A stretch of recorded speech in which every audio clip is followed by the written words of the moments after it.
Welcome to Revive Ministries Podcast. This month, when you'll be hearing this, will be December, and we know that the holidays can be a hard time for many of us. Um, I remember this quote from Robin Williams that says, "I used to think the worst thing in life is to end up all alone. It's not. The worst thing in life is to end up with people that make you feel all alone." Today, we have a new guest. His name is I'm sorry, I'm probably gonna mess up your last name, but it's John Giordano. No, Giordano. Giordano. Okay, I should know this. I'm from Jersey, so I don't know why I don't know how to say that. I won't hold that against you. Okay. Anyway, thank you for coming on and sharing your insight. Really, it's just about the holidays. A lot of times we see those Hallmark movies and we're like, it's not reality. We know that a lot of times this could be one of the hardest times of the year for many.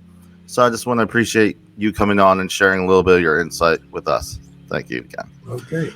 I just want to give a little disclaimer for those who are listening around the world. In the States, 988 is a new national suicide prevention lifeline, but resources look different for everyone. So I do encourage you to find what works for you.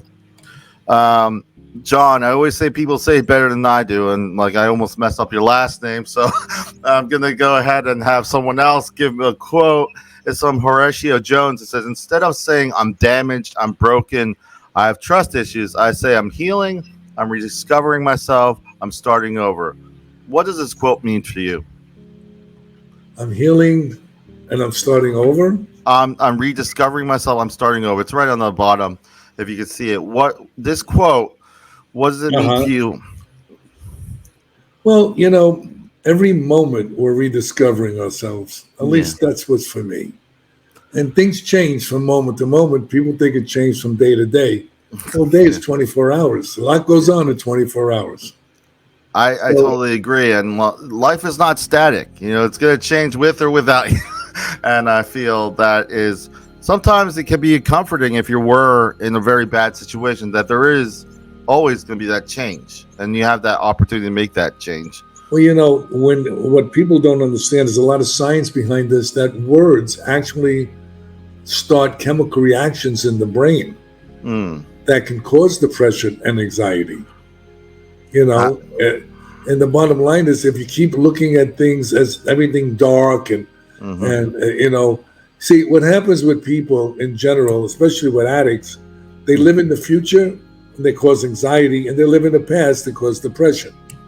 Or they can cause both anxiety and depression in the future and in the past. So what happens is people don't realize that their thoughts actually, what happens is their emotions are fueled by their thoughts. So change your thought, you can change your emotion. Yeah. And, if you don't mind, I one of my books that I wrote, The Kid from the South Bronx Who Never Gave Up, that's this book here. I'd like to give you a little quote, and that I think will capture what we're talking about. Is that okay? Yeah, it's totally fine. Go ahead. Okay. So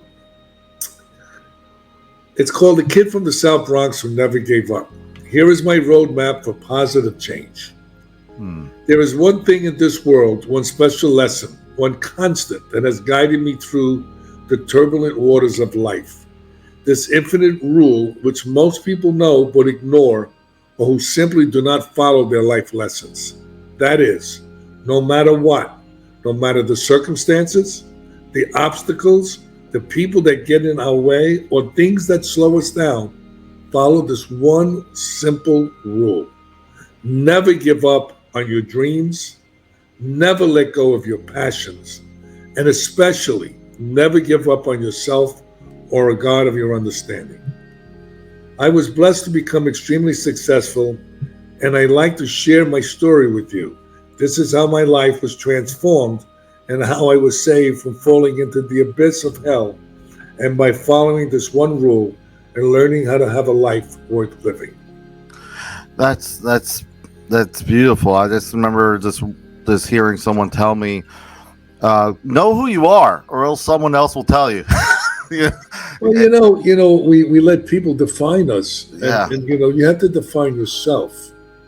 You're a new guest, John, and you started telling a little bit about your book, and I just want to give an opportunity. Whatever you feel comfortable sharing, I'm giving you the floor to kind of share your I'm story. comfortable sharing anything. Yeah.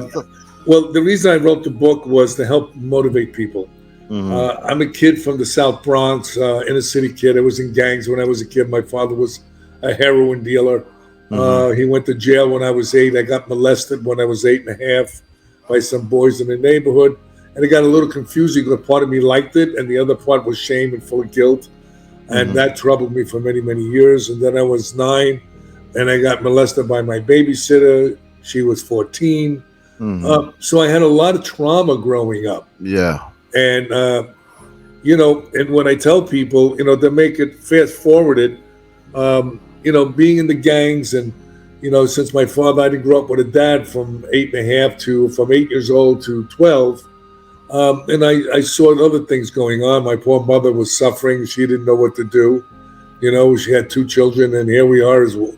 In the South Bronx was the worst neighborhood, that you can live in. Mm-hmm. It was an inner city kid, But karate saved my butt. I went to karate classes, and I became a karate champion. I got out of the gangs, and I'm a grandmaster in the martial arts and the Black Belt Hall of Fame, and all of that kind of stuff. But I didn't follow all of that information. So what I did was I wound up getting hooked on drugs.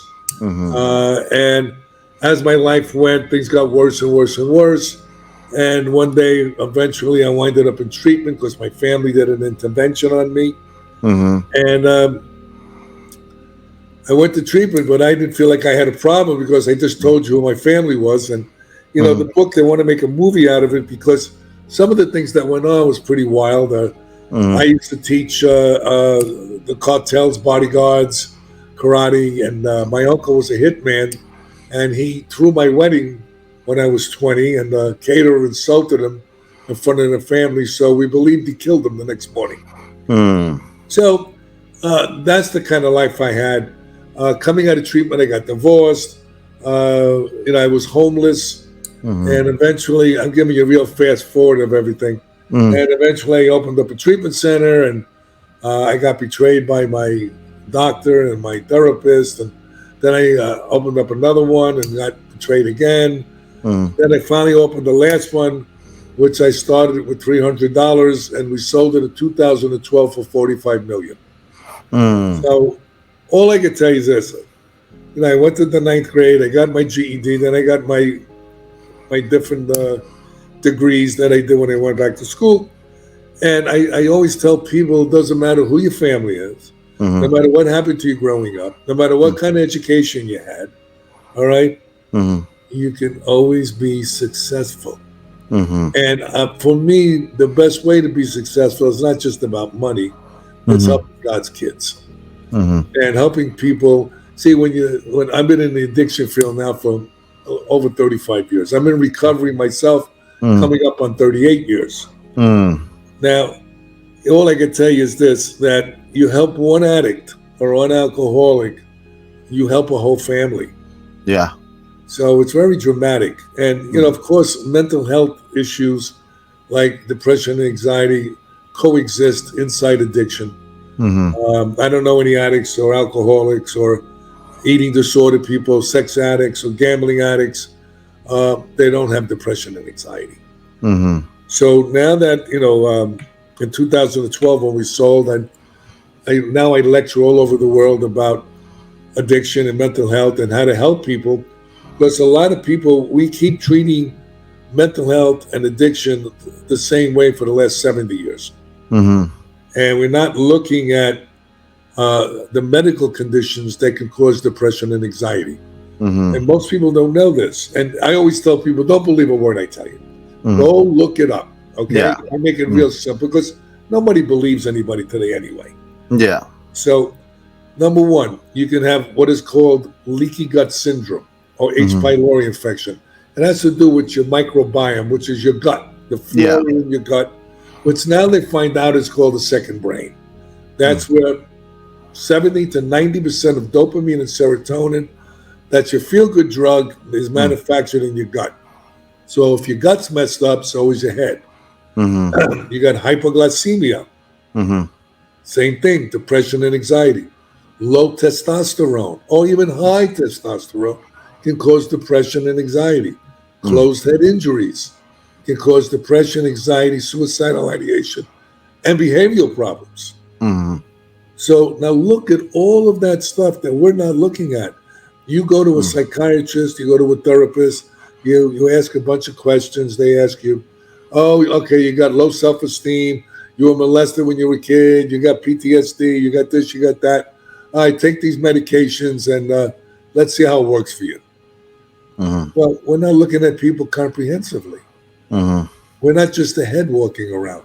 And this is Mm-hmm. why I do these podcasts. This is why I lecture all over the world. And it's really interesting. I lecture at neuroscience conferences. I was in Taipei, lecturing at a neuroscience conference. I was in Budapest, and all over the world. And they all come up to me and they go, wow, we never thought of looking at depression and anxiety and addiction like that. Mm-hmm. He says, well, how can you only look at part of a person and make a diagnosis? Because that's what they're trained to do, unfortunately. So I opened up a clinic, all right, today, and the latest things out right now. First of all, when I opened up my clinic, we had a 62-bed inpatient facility that dealt with dual diagnosed clients, meaning you had, bipolar disorder, or you had obsessive compulsive disorder, attention deficit disorder, addiction, and all the different addictions. We dealt with all of it. We did hyperbaric medicine, which is oxygen under pressure, which actually heals the brain. Now, who's going to argue with me that drugs and alcohol do not damage the brain? I don't think you're going to have that conversation. Yeah. Right? So, but what do you do about it? Talk to the brain? I don't think that works. Get a cut and talk to the cut. Let me know how it works. So, yeah, go ahead. No. I'm keep going. I had a guest talk about the gut previously, I think a couple months ago, and how much the gut really has a big factor on how people are feeling, how they feel, if they're depressed or not, and it's the gut. A lot of times it's not even, I don't know, correlated. I find this very fascinating because a lot of times it's, well, you just feed a bunch of pills. That's why I always say whenever I work in the mental health field, it's just each client's different. You can't just treat them the same with each one. So sometimes I find it inspiring to see someone actually address it, not to say, well, it just didn't work because it didn't follow through. It doesn't work that way. It doesn't. Oh, no. That's baloney. First of all, look, it's addiction and mental health is a mosaic.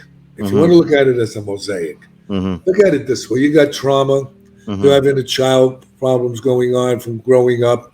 All of our personalities and everything is based on the way we grew up and the way with the people that were in and out of our lives. So you have all of that stuff. Yeah. Okay. But then you have the medical stuff. We're not looking at the medical part. We're not trained as therapists to look at that. There's nutrition. You ever see an addict's diet or somebody who's depressed? They don't eat. Yeah. Okay. And if they do eat, they eat what? Garbage, sugar, processed foods, right? All this stuff. Look what's going on with our food supply, our water supply. What people don't realize, and please look this stuff up, okay? I figure who's going to listen to me?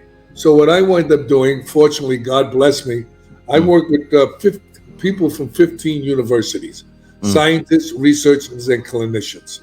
I'm currently in 79 medical and scientific peer-reviewed journals.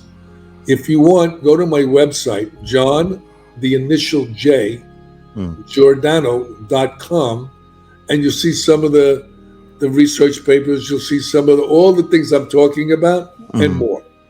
I just want to share real quick that those who are listening or watching, all this will be in the notes, so you can find it real quick and easily. So you could read up. I always say, don't just listen and just, you're free thinkers. Don't be a docile mind. If you want to know for yourself, Go find out for yourself if this is something that is viable to you. So I do. So, John, at the end, I I'll get all this information. So those listening, don't worry, you'll be able to click and find all this information out at the end. Yeah, no problem. No, here's the deal. What the problem is with most of us, we became a pill society. Mm-hmm. Okay, you got a headache, take ibuprofen, take a pill. All right, you got this, take that. Take this, take that. I want to know, why do I have the headache? Yeah. Why do I feel the way I feel? Yeah. Why am I just taking medication without even knowing what's going on with me? Yeah. So we're putting Band-Aids on things. Yeah. See, this is my own personal bias.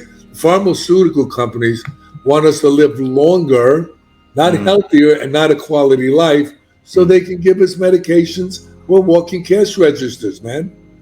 And that's the sad part. And look, I'm for what works. If you're doing something that works for you, man, keep doing it. Yeah. But make sure it's really working for you and not causing you 92 other problems. Yeah. I find it interesting you mentioning, nutrition. A lot of times, if you on the other side of the spectrum is like someone wants to lose weight, or this guy's head is heavy. Well, if the guy's miserable, why would he eat broccoli? Why would he even eat well? There's a lot of other factors, so you can't just say, here's a nutritious diet, do it. But he hates his life. He doesn't want to deal with anything. It's not going to solve. So the medical side and the mental health side, and especially, have to be not siloed. It can't be separate. It has to be talked about in conjunction with each other. And I feel it's not always done very effectively. No, well, I give you an example. I work with a Dr. Ken Blum. He's the geneticist who found the addiction gene. There is a gene, okay, the alcoholic gene, the addiction gene. It's the DRD2 ALE1 variant gene. It's the main gene. There's a whole host of other genes that are connected with that gene. But if you have that gene, you are predisposed for addiction. But now, because there's such a thing as epigenetics, which means the social environment can change the gene expression. So that doesn't mean you're sentenced to be an addict because you have the gene, but you are predisposed. So there's a lot of things that are involved. We're very complex as human beings. We talk about weight loss, okay? Well, look, I work with the African American community. Most of them have diabetes and high blood pressure. Native Americans I work with also, most of them have diabetes and high blood pressure. Now, why is that? Okay, some of it may be genetics, but most of it's diet. Okay, and look, if you want to eat the donuts and you want to eat all the processed foods, man, go for it. But if you like staying at time in hospitals and seeing doctors and being sick, okay, and not having a quality life, then continue doing what you want to do. See, the bottom line is this. Look, we're here on this planet. We're blessed to be alive. Why not enjoy our lives and have a quality life? See, and what's happening is everything is profit-driven lately. Not lately, but really lately now, more than anything else. Our food supply is horrendous, okay? Our water supply is even worse. And people say, well, what do I do? Well, look, there's a lot of things you can do if you start looking at it. You can make better choices, okay? You can grow food if you want. Okay? There's a whole bunch of other things. Check the water out. There's all kinds of things you can do. I mean, look, let's get real. I always tell people, how well do you want to be? Yeah. Yeah. Let's look at it this way. Exercise. I don't want to exercise. I don't want to do this. I don't want to do that. Well, this body is meant to move. It's not meant to be sedentary. Yeah. And that's how you get sick. Okay, then you won't be able to move. Yeah. So that's your choice. I'm 76 years old. I do 40 laps in the pool. I work out. I do some weights. I do some rubber bands. I do some sparring. Okay. Hey, man. I'm healthy. And that's what I choose to do. Now, if people say, well, I'm not disciplined. Well, you know why? It's because you choose not to be. And there's little successes. You don't have to do big leaps. Yeah, and I think a lot of it, what I've seen is there's never really a healthy boundary. Especially, there's always this kind of porous boundaries when they try to start something new, almost setting them up They're not comfortable with themselves. Mark Twain says it this way: the worst loneliness is not to be comfortable with yourself. If you're not comfortable with asking your question why, I remember you mentioning before, is kind of just covering the symptoms. Okay, I don't feel good. I'm just going to cover this one, address the symptoms, not really the why. One thing I'm as a church leader, I always was confused of why don't they ask, why are people not coming? Why do I go to church? Why? If that's a scary question, I feel you can't really move forward. If you're, when it comes to just that as an illustration, if that makes sense. Well, it's like anything. I work with some of the toughest population that you can work with. Addicts. Yeah. Mm-hmm. And what we call addiction is RDS, Reward Deficiency Syndrome. Mm-hmm. Because you can be, people say, well, how do I know I'm an addict? So I make it real simple for people. Let's look at it this way. If you continue to do a substance or a behavior in spite of adverse consequences, maybe you need to take a look at it. That makes it real simple. Okay. Yeah. So a lot of people don't realize is that they say, oh, it's too hard, or this is too hard. Look, if it's hard, maybe it's worthwhile. Yeah. Yeah. Okay. So you do, and you want to know what someone's like, see who they hang out with. Yeah. If you got a bunch of couch potatoes hanging out and everybody's gaining weight and sick, they got diabetes, they got high blood pressure. You're going to follow them. If you guys that go to the gym and eat, as best you can under the circumstances and they're in good shape, then you're going to be that way. Yeah. So that's just the way it is. I mean, look, you're doing this show. I'm doing this show. What are we doing it for? We're doing it to help God's kids. I don't expect anybody, to do it perfect. No. Start the journey one step at a time. Yeah. A lot of times when I'm talking, I'm working with a client, I don't think sometimes they're even talking to me. They're talking what other people are told them to talk to me about. And I would say, at the end of the day, if things go sideways and you end up homeless, are they going to sit there with you? These people that you're talking about, that you're speaking for. At the end of the day, all these kind of expectations, all this stress, it takes one little step. You got to make those steps. But if you're worried right now and you're so concerned about others and not concerned or talking about yourself, they're not going to be there if you're struggling. They're not going to be there when you're homeless. They're not going to sit there with you. There's this weird loyalty, I would say, towards these people when they have to make the decision. Do I want to actually be better, like you said before? Do I want to be well? How well do I want to be? How well do you want to be? Exactly. Well, here's the deal. When people talk about other people and all this kind of stuff, look, what's the best way not to talk about yourself? Talk about somebody else. Yeah. Okay. And that's what it's really about. Yeah. And the bottom line is, as long as I don't have to look at me, I could look at you. Yeah. So, and a lot of people, their belief systems are gone. They lose their spirituality. Look, as far as I'm concerned, spirituality is the foundation for any type of recovery that you want to do. And, I always look at this. God gave us this body, okay, whatever God is to you guys out there, energy, whatever you want to call it, all right? He gave us this body, all right, as a gift. It's what you do with that body is your gift back to God. So if you're messing it up and you're treating it like garbage, okay, well, that's the gift you're giving back. So you don't even appreciate that you're alive. You see, and people say, well, oh, you should see my family, my this, my that. Well, I'll loan you mine for a while. Let me know how you do. Yeah. The bottom line is you learn more from the negative stuff than you do, believe it or not, from the positive stuff. Yeah, and I was, it was November. The theme is building a home, and when I was actually thinking about it, was a lot of times we like to maintain things in our lives, like embalm it. But a lot of times you have to, you got to move forward. You have to, and that is scary. There's a difference between maintaining and growing. And like we said in the beginning, the one thing that's constant is change. So at the end of the day, you could maintain, maybe this level of what you're comfortable with. But at the end of the day, you could talk about running all you want. I could talk to you about running, John. At the end of the day, I'm going to have to just run, or just talk about. It's a decision that you'll end up have to making, and I feel.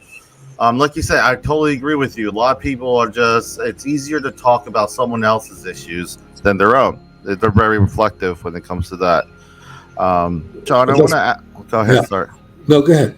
I want to ask you. I know you kind of spoke about this whole time. I just like how this conversation is going. But what has helped you move past? I know you mentioned some.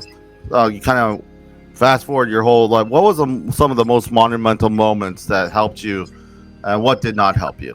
Well, one of the things that I learned that I heard in the rooms is, sometimes people say, I can't make a decision.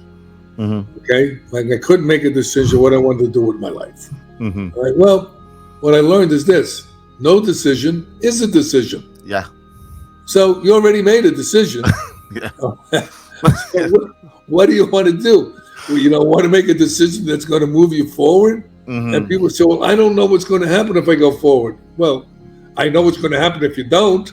Yeah. So, the unknown is very frightening for most people. All right. Mm-hmm. And what I learned in life is that as I go through life and I take one step at a time, mm-hmm. and, I learn from everyone. Mm-hmm. I remain a student. Mm-hmm. Because if you want to be a good teacher, you better be a darn good student. Mm-hmm. And everyone has something to offer. Even the person that's the worst of the worst that we think, they have something to offer. And I learned from them. And I learned from my mistakes and my successes. Mm-hmm. And, that's why, like I said, I wrote the book. Most of the time I just give the book away. Mm-hmm. Okay? Because I want to show people that, look, here's a kid that didn't go to school. I couldn't spell. I still don't, but I got spell checks, so I'm good. Okay? I come from a mafia family. My family were drug dealers and hitmen and, all that kind of stuff. People used to say, John, do you ever watch The Sopranos? I said, no, I lived it. Why am I going to watch it? And then going down that dark road and almost dying, and then watching my son almost die from this disease of addiction, and my wife and myself. And going through all that hell that you think that you can never, ever get out of. And, if you just start going in the right direction, a little bit at a time, okay? It's like a cha-cha. 3 steps forward, 2 steps back. All right? The problem is with most people are in a hurry. Yeah. Okay? And it's, look, you want to get in shape, takes time. Is it painful in the beginning? Absolutely. Yeah. Okay. And the bottom line is that when you go to the gym and you start exercising, guess what, guys? You increase your dopamine, which is your feel-good drug, all right? And you deplete your stress, which depletes your dopamine. So you're doing 2 things at the same time. People that have heart attacks, they tell them, go to the gym, work out. So if you start working out, look, you don't like walking, swim. You don't like swimming, bicycle ride. You don't like bicycle, do something to get your butt in action. Okay? Yeah. And that's the bottom line. It's just the way it is. So, when people say, well, I don't like this and I don't like that. Well, find something you like that's going to cause you to get that feeling of energy, that feeling of getting rid of your stress and getting in shape. I totally agree. And one thing that I feel alarming a lot of times I talk to, whether at work or with even my friends, is like, what's your hobby? I'm like, hobby? Am I allowed to have a hobby? I'm like, yes, you are. And a lot of times I feel it's those dusty guitar or whatever it is.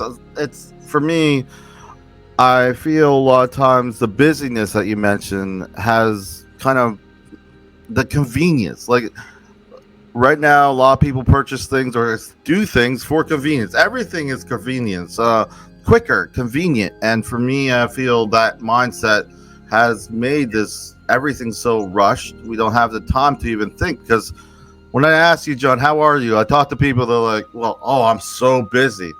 I'm like, why is that like some prestige? I'm not, it's good to actually say, you know what? I know myself. I need a little spot to do nothing. And it's going to be awesome. I'm going to do nothing for a little bit, and I'm going to do something afterwards. But if you're always so busy, I'm like, how is that even Well, what does conducive busy to. mean anyway? You see, Yeah. like I look at my life. I do a lot of things. Mm-hmm. I don't call it busyness. I call it lifeism, Yeah. right? I'm living life. Mm-hmm. I enjoy my life, Yeah. and I get to appreciate all the things that I have around me. My grandkids, my wife, you know, the trees in my backyard. Okay. I finally got a backyard. All right. Yeah. So, I mean, you get to appreciate things. And, we have a disease of more. Mm. I tell you, you just want to focus on people go, well, how do you deal with all those addicts? And how you do? I said, it's real simple. It's not a job. Mm-hmm. This is my life, Yeah. And what better way you want to get high? Go help another human being. I'll show Yeah. you how to get high. A lot of times, people ask me the same thing. How do you? I tell them, the problem may seem complex. The problem is complex, but the reason why we do this is very simple. It's the faces that are not here for me, the people and for me, it's that. For me, that has kind of reinforced the healing that I have right now. I don't feel like that. When you, like you said, with when you help someone who's addicted to something, you don't just help him, you help the whole family and everything else afterwards.